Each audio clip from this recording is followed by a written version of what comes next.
Hey everybody, this is Eder Vizcarra and I'm going to show you how to use the straight edge and the feeler gauges. These are your feeler gauges.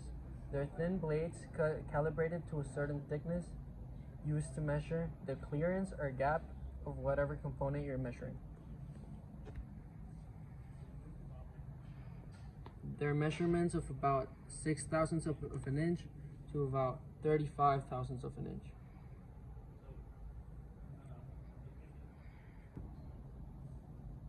This is a straight edge.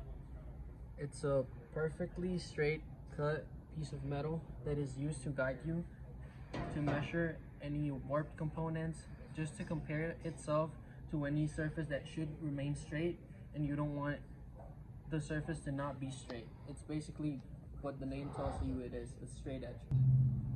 So we have our cylinder head here, and this is not to measure any specific measurement or anything. This is just an example of how to use the tool.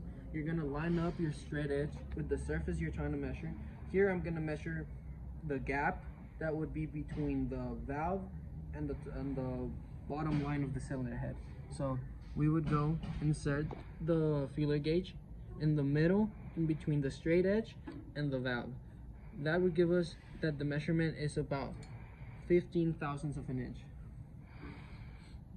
What that would tell us is that the space between the straight edge and the valve is about 15 thousandths of an inch.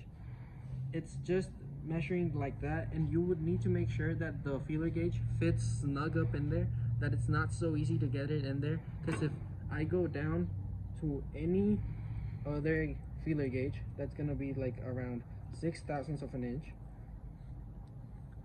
That is not the right measurement. The feeler gauge needs to feel snug on it.